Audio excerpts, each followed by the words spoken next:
what's poppin', internet? Welcome to another episode of the Synced Up Podcast Show where we talked about news, games, and sandwich a little fun in between. I'm one of your hosts, Timothy Duro, and joining me this week is your boy, Michael Clare. How you doing, sir? I'm chilling. Just finished the episode of Ted Lasso. Just last round. Had a good week. Yeah, it's a great week. It's a pretty good Pretty solid week. We're back in biz. The biz? We're back in business. Business. Yeah, this podcast. Business implies profits. I guess it doesn't. You can also have a business and it not be profitable. Ask every billionaire ever. That's true. That's how they're tax write-offs. They never make money. Tax write-offs. Today we're going to talk about Spider-Man coming, PlayStation doing some stuff, and Xbox doing some stuff. Let's talk about it. Let's talk about it. We're also going to... Oh, fuck. I forgot this section. You know, we're going to skip that section. Mm-hmm. You know? Maybe it's time to retire the section. I don't know. I'm down with We it. skip it a lot. You know what? Fuck it. We've done a whole year of it, so it's all repeated content. This is correct. I was just going to eat that. Oh, bam. I did it. The section is gone. Do we talk about the thing today? No. No? Next week? We have to discuss that like publicly first. Like in the Discord? Like the people around us. Oh, I guess it's only... Well, I was talking to Adrian about it, man. I haven't talked... Bro, I asked you. You said, is this public or private? You said private. Did I? Yeah, I'll pull up the receipts. Oh, damn. Okay. No. Okay. All right. Well, let me talk to people. Yeah. And then, we can openly talk about it over some frosty. Top secret news. All right, let's get right into it. So, first and foremost, two things that happened while we were gone. Yeah, what happened? Spider-Man has officially been announced to come this fall. Spider-Man 2. Spider-Man 2. This is going to be having both the lads. Yeah. That was announced to come this fall. Sports Story came out. Yeah. And it wasn't great. Lots and lots of bugs. Bit of a flop. An Easter egg in there that somebody hid talking shit about their executives. Yeah. Where they said that was like very interesting. Yeah, where it was like, oh, we decided we didn't want to put these features in the game, but we were forced to. And it's like a whole Easter egg that you can find by hacking. That sucks. Because I know a lot of people like you were very excited for that game. I was, yeah. Especially after the success and it of seems Golf like Story. The biggest part of it that sucks is the bugs. And not as much of the other stuff, but mainly. Like it's buggy. Just a worse Cult of the Lamb situation. Yeah. Where it's like really, really bad. Game's unplayable. Hard crashes, things not working, losing save data. Yeah. Shit like that. Like real bad stuff. That's tragic. I hate to see that. One of the other things that happened while we were gone, PlayStation has announced Project Leonardo. Project Leonardo is Sony and PlayStation's attempt to take a step into the accessibility realm of controllers. Of course, you know that Xbox has had their adaptability controller. It's the square thing with all the different attachments where you can hook it up to the Xbox and play in any configuration with different knobs and buttons and dials and all kinds of stuff to fit exactly your specific disability. PlayStation themselves have announced Project Leonardo, which is their own attempt to do that. This is, of course, on the PlayStation side. It is very different, a very different design. It's going a different way, but it also brings with it that same type of adaptability that for your specific disability, because of course there's a wide range of disabilities. You can't specifically design one controller. Exactly. To fit all, there's people that play with their mouse. There's people that play with their feet. You know, there's people who only have a thumb and a pinky, right? Like there's all kinds of different disabilities that you might be dealing with. And so the Xbox adaptive controller I thought was a really, really good thing. Yeah. And I'm really glad that Sony is finally on that train. Now, will Nintendo join? Dude, I got some news for you, buddy. Nintendo hates the disabled. They do. And frankly, all of their games, no accessibility. Frankly, you throw that up on the news, Sony would dispute that, Xbox would dispute it. I don't think Nintendo would even dispute it. They would just be like, yeah, you're probably right. Yeah, like colorblind modes, fuck them. Subtitles, that's all you're getting. You're not getting anything else. If you're lucky, you get subtitles, bro. Yeah. Your game just might not have audio. I know. You ain't changing the controls, brother. There's no controller layouts. Go fuck yourself. Exactly. Yeah, Nintendo will never join. But I'm glad PlayStation is finally stepping into this. Yeah. It seems like something that should have been done a while ago. But it's cool to see. I will say the controller looks like first time I saw it reminded me of what's that game we played? Tapple? Yeah. With all the it's weird. It's like a UFO looking thing if you haven't seen it before. With like each like if you cut it into like a pie, there's like 8 slices to that pie, and you can hit each button and have it do a different thing. Yeah, let Ace in, bro. Come on, he's scratching the door. He wants to hang out with the boys. Other news, but this happened today. What happened today? Well, it's a rumor. Tom Warren from VDC, Windows Central, he reported that apparently on the 25th of January there will be an Xbox. It's project named Developer Direct. Yeah. We don't know exactly what's gonna be there, but we know ZeniMax, Bethesda. Who else was it? I'm gonna have to click the post because it was ZeniMax, it was Bethesda, It might have been Obsidian, Arcane, Bethesda, and more. So ZeniMax for sure. But that's big. That's big because remember when we watched the Game Awards, we thought Xbox was sorely lacking, and that was one of the big things to come out of it was that Xbox was lacking in the Game Awards. They didn't have a ton of announcements. There wasn't like because remember the last thing we heard from Xbox was pretty much last summer when they said, "Hey, these games will come out in the next year," and we haven't really seen much from them. Of course, we've seen things like what the fuck is the game?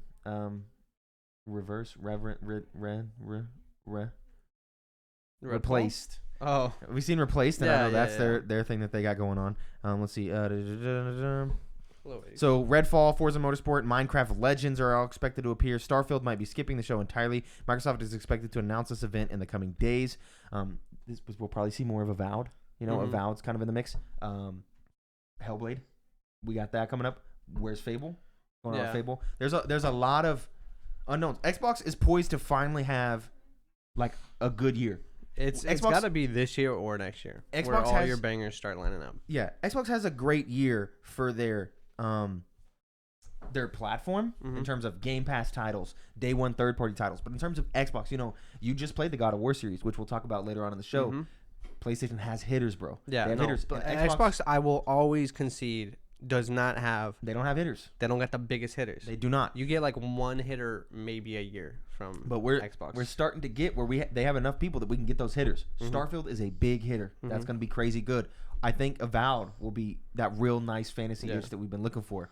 Elder Scrolls 6 will be a big one. Of course, that's way down the line. It's called Redfall, right? Redfall. I think that has potential to be a lot of fun. Hellblade that's a really big single player game that looks insane on Unreal Engine 5. So I'm hoping that they come out January 25th. They finally announce it and we get to see what's coming. I'm hoping for 30 plus minutes. And frankly, I think I agree with.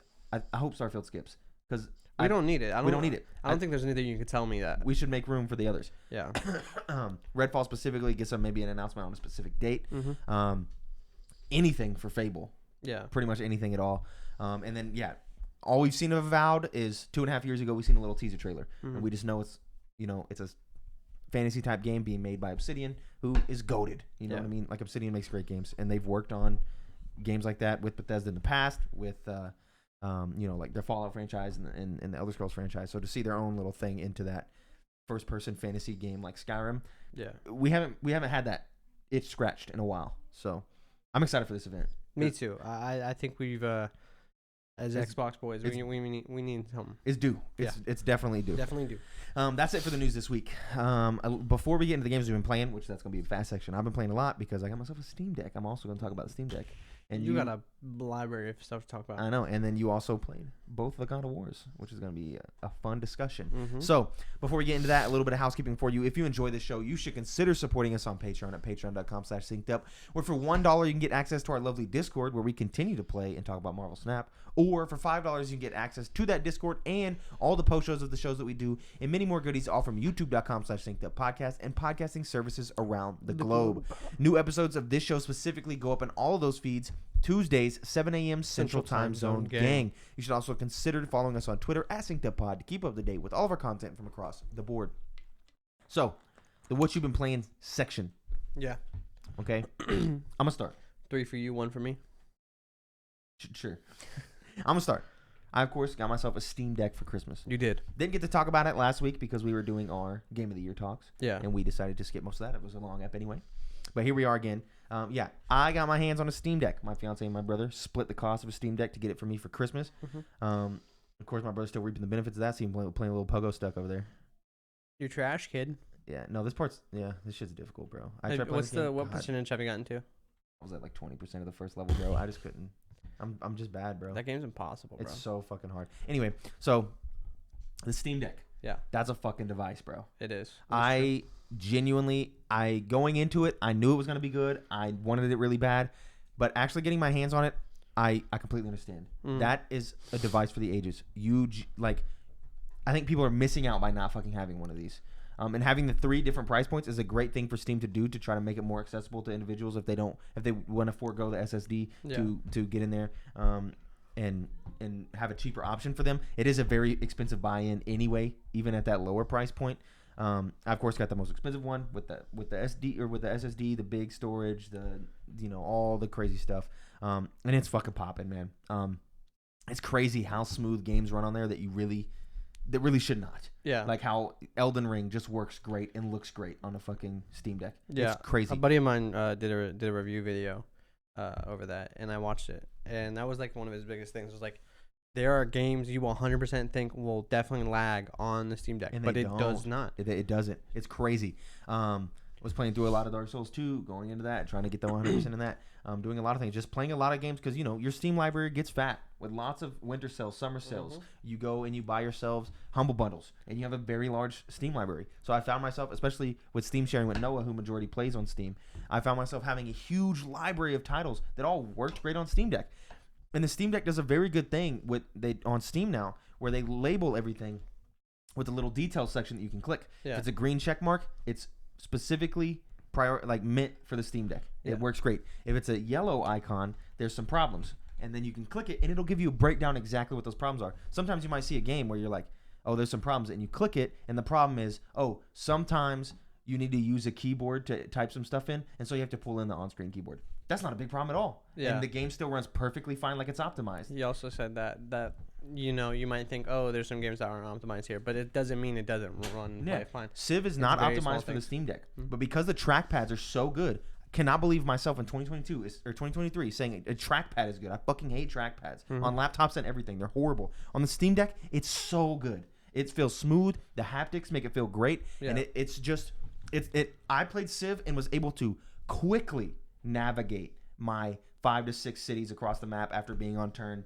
180 or whatever, and quickly figure things out and get things moving without feeling like I was lacking because I didn't have a mouse and a keyboard. Yeah. And of course, it looks small on the smaller screen, but you can zoom in. You can just bring the fucking screen closer to your face. You know what I mean? Like, and it also, even though it's a chunky device, it's lighter than you would expect. So I found myself having really long gaming sessions with the Steam Deck, and I wasn't like, okay, fuck, my arms are getting tired. Like, that wasn't a thing that I ran into. That was very, very nice. The ability to change frame rate caps and performance levels, like, oh, do you want this game to perform better or have resolution better for each individual game within the Steam menu? And then, of course, each individual game having the options as if you're playing it on computer. So you have ultra, high, low, medium settings, all that type of stuff. Yeah. Really makes it to where if a game feels like it doesn't run well on the Steam Deck, you can make some sacrifices to ensure that it does. And that works really well. And that hasn't even included the fact that I got into the emulation to see how that works. And the initial getting into it is like kind of a bit complicated. You got to watch a little bit of videos, maybe watch 25, 30 minutes of videos. Once you get it downloaded and you get one of them to work, the rest will just fall in line. Yeah. Real smooth. And it works great. And it's integrated. You can integrate any app into the Steam menu. So for people who don't know, Steam runs on Linux. So you have two things. You have gaming mode where you're just in the Steam library menu and you can move around and do all that stuff. But you can move it to a desktop mode where you can download Google Chrome and play it use it like an actual computer. So to get all that stuff running, you have to use it in desktop mode. But the way the Steam Deck works, it allows you to make any program a actual file in the Steam library. Yeah. So you from the gaming mode, without having to go into the desktop mode and launch all these EXEs or anything like that, from the game, I can click my Steam library and there is a little poster for Legend of Zelda Wind Waker right there for the Wii U that I can just click and it launches it perfectly good. Everything. It doesn't have like weird borders or like the X and and none of that. It's like I'm playing an optimized Wind Waker on the Steam Deck and it runs flawlessly. On top of that, because of the community of the Steam Deck with emulating, of course, you only emulate games you own. There is like with the community, they've uploaded like mods and graphics packs and fixes to these games, right? And so if you go back into the desktop mode, you can get like kind of really into the advanced settings, and I can go in and I can change kind of the color palette of Wind Waker to a different color palette. I can make the colors more vibrant. I can reduce the fuzz. I can take away the volumetric fog to where I have infinite render distance, right? Because obviously that system can handle it for a Wii U game. You can do all that type of stuff. You can maybe there's some things that don't work really well on the Wii U that people didn't like, and there's like a community fix for it. And all it takes you to do is to go in there, and it's a drop-down menu for each game. Once you have the game, the program takes care of it all. It's a drop-down menu with just check marks. It's like, do you want to reduce the volumetric fog? Click check. You don't have to drag files. You don't have to move anything around. Yeah, it works great. I think a lot of us people who aren't necessarily into like modding and stuff like that, I think a lot of our opinions on modding is shaped from like Minecraft modding and how tedious it was for us as like 12-year-olds trying to brother. getting WinRAR download and all that stuff. You don't have to do none of that. That stuff is taken care of for you. Once you get that initial hump, which isn't even that large of a hump, it all falls in line very easily. I got Twilight Princess working on there flawlessly. I think Noah's playing that. Is that what you're playing right now? Yeah, Noah's playing Twilight Princess right now on the Steam Deck. I got Lilo and Stitch for the PlayStation 1 and that motherfucker Adrian wanted it. Nah, Game Boy. You get the Game Boy version. When you get the emulator, it gives you every single emulator off the jump, so you don't have to go individually and download them. I have a menu that's like Wii U, SNES, NES, Game Boy, DS, anything like that works flawlessly. Yeah. It's so good. I love it. And then of course, aside from the Steam Deck, I've been playing a plethora of games. Things I've just been trying on the Steam Deck. Yeah. Some major ones, of course, started with the Dark Souls 2 run. Yeah. What are the big ones? Trying to get the 100% in that. I've got about 10 hours into that. I've taken a break. I was getting very, very pissed off. Yeah. And of course, got into Ted Lasso. Frosthaven came in. There's some other things that put that on pause. Trying to not cramp your vibe. Yeah, trying not to cramp my vibe. And I was getting pretty pissed. Because I'm following a speedrun guide, and those guys are obviously goated. Did I catch the end of it? When you died from that boulder coming down the tunnel? Was that the pause? I can't remember. Probably. But the guy I'm following is a speedrun guy, and so the reason I'm doing that is because I want to do it as fast as possible. Yeah. And that is causing me to kind of get fucked because I'm underleveled in areas. But because he's goated, it's fine for him because him being underleveled is the purpose to go as fast. Yeah. But if I just knew some little branching paths I could take to not be so underleveled, so it kind of making it difficult. Maybe I'll forego that and go back to just trying to play it regular. I downloaded Kena Bridge of Spirits. It was on sale for like $15. Like, you know what? My mom got me a little gift card for $50 for Christmas. I'm gonna use that for the just random Steam games I wanted to pick up. Kena Bridge of Spirits on there, plays flawlessly. A PlayStation first party title, plays flawlessly. But is it good?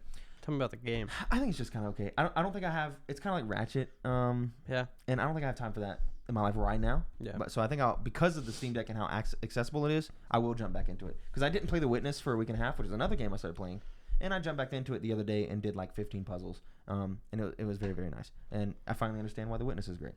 So I booted that up and played that. Lego Builder's Journey, little Lego game that plays like Monument Valley. Yeah, no, that game is cute. That game's fucking dope. It's great. And I played several hours of that on the Steam Deck, and it plays flawlessly, as I will say for almost every single game that I play on the Steam Deck. And then the one final game that I played that's actually one I want to talk about a little bit more was Inscription. I played Inscription. I get why everybody was saying that was the go-to game that year. It does some crazy shit. Did you get past like what I saw you play? I did a little bit. Damn, George is beating the shit out of TCU. Anyway, I got past 31-7.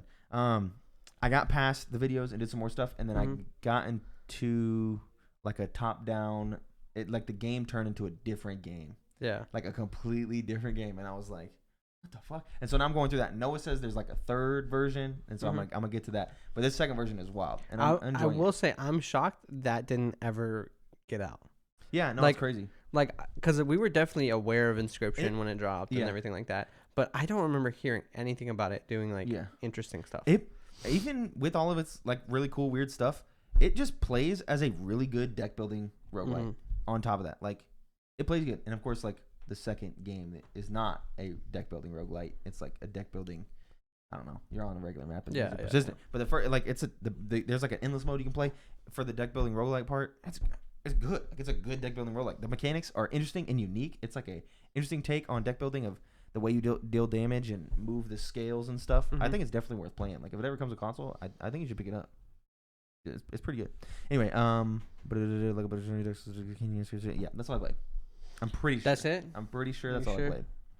You didn't hit a single negative about the Steam Deck. Is there no negatives? There genuinely, I cannot think of a single fucking thing. So in that video my boy made, I think his only negative was, and it's not even a negative really. He was like, it's not a portable. It doesn't feel like a portable system for him. Yeah. Like, it is a sit on the couch, play my Steam Deck while my wife watches her show. Yeah, device. I was doing that. It's not something he wants to take in the car. I think I took it in the car.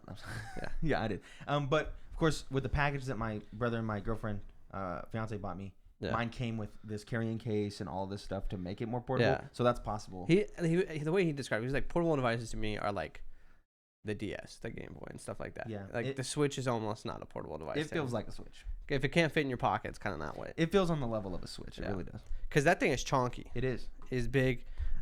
And I think I'm just getting old. I don't get excited about playing games in the car anymore. Yeah. I still bring my Switch every time I go on a big like road trip. Yeah, very rarely play it. But I can't get myself to play it. Yeah, that's fair enough. Maybe Get that's that plane flight. Mm-hmm.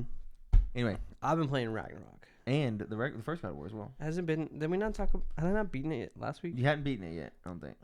I had this because I'm pretty sure you beat it on like Monday. The day. And then you just right after. Dude, God of War 1, phenomenal game. I don't think there's too much more to be said there. Did you watch that video? I have like 5 minutes left. Okay. It's a great video. It is a very good video. And Corey Barlog is a master. Yeah. And there are the people around him. It's insane. Crazy. And it's a lot. I want him to make a second one. Because there's a lot of that stuff that in Ragnarok. I'm like, putting the pieces together. Yes, this is a beautifully written story that you're not necessarily noticing all the touches that they made to it. Great. Ragnarok 2 is gas. It is so good. I don't think I've ever played a sequel to a game where I feel like characters I've seen so much growth in characters. Yes, sir. Like, I'm trying to get why God of War is my third favorite game of all time. Yeah, it's probably up there for me. It's good. I don't know how to explain it. It's like the protagonists in other action games, I feel like don't change nearly that much. Kratos, and this was a conversation they had on Kind of Funny, is Kratos the best written video game character of all time? I'm ready to say yes. And I think I'm ready to say yes as well. I think so. Because from the beginning of God of War to the end of Ragnarok, I think you can not even start at God of War. You can even go back to OG God of War. Yeah, the first three, not a lot of movement. There's a little bit. There's a little bit. Yeah. But it's not a whole lot. From 3 to regular God of War, and you feel that time in between feels right, and then onward, it's just goated. Yeah, it is. I think he's probably my favorite character. Protag. And just in general. Yeah, he's phenomenal. I think it probably used to be Chief. I think Kratos is just he's better. Awesome, man. He is the coolest, most badass character out there. Yeah, great dad. He's a great dad. Or becomes a great dad, really. Yeah, spoiler alert. And just watching his story with Atreus over these 2 games is beautiful. It's so good, dude. It's beautiful. And the game pulls on your emotions so hard. I've never been so shocked playing a game. I don't know, man. It was just so many good moments. I couldn't put it down. The ending is fantastic. I don't know if I want to spoil the ending in case anybody ever plays it, but it left me like, this is a complete story. Yes, sir. And obviously it's not over, but it's like we've reached the end. Pretty much. Yeah. And oh my god. Yeah. I don't have enough good things to say about this. I know. I think you put this below Vampire Survivors? I did. I think you're absolutely just insane. One slot. I think you're absolutely insane. Now I go to set back to saying that, I had played through the first God of War multiple times years ago. Yeah. And you had just got in. So I think it's because I played the first God of War years ago that I can put Vampire Survivors above it this year because of that new sauce. You know what I mean? Yeah. But it's just one slot above it. God of War Ragnarok still great. I think I'm still hurt that you did that. Vampire Survivors still was the GOATY by a landslide. I think it's not fair for me to put Pokemon in the same category as all my other games because I just have a strange addiction that I cannot beat. Of course. But this is probably the best game I played. Yeah. That's the way to phrase it. More objectively. It is the best game I played. Arceus is just my Your game. favorite, yeah. But this is the best game I played. Yeah. No shot, bro. I think I agree. Dude, when what is it? The Spark of Creation? And there's the shot at the end of that fight where it's like Atreus is in the background and Kratos is up front. Yeah. Dude. That's a good Oh one. my god. Yeah, dude, it's great. I paused there again. I was like, I took several screenshots of it. Dude, I don't blame you. So good. It's so good. And then there's just so many quotes. I want to go through. Here's what I'm going to do. Because one day I'll be a dad. Who knows when? And you just want to mark those down for yourself? I need those quotes, bro. Yeah. I need them. They're so good. Yeah. I want to even go to my dad and be like, here's, I want to just pull a Atreus quote out and have my dad cry, God, They're so good. I think, I don't know if it was you who said it or somebody else, but everybody who's coming into either fatherhood or even manhood should experience this game. Yeah. Because there's a lot of good lessons here about trust, about mainly trust is the big one, but even I think the whole game might just be about trust. Yeah, and being better. Yeah, being better. You're not who you were. Yeah. You're not defined by you can't your mistakes. There's so many good things, like you can't get rid of your mistakes. No. But they also don't define you. Yeah. And they're there to remind you so you become better. Yeah. Like there's so much good stuff to learn from this game. And I just wish everybody would play it because I feel like one of my favorite moments when you finish the whole thing with the Atreus and you go to walk back through a little portal, and then fucking Kratos goes right through. You know what I'm talking about? It's like halfway through the game when you're Atreus, you run off, you come back, and you're about to go back through the portal. And then he like comes walking through. Yeah. Like right when you open the door. Oh shit. Yeah. You're like, oh fuck. Yep. Oh no. There's so Yeah. I love all the characters too, bro. All of them, dude. Every single character. Lovely. There's one character I'm angry at the end of the game, but I can't really be angry. Who you angry at? Huh? Oh, okay, sure. Yeah, but I can't be angry, but I'm kind of angry. I'm not angry at him.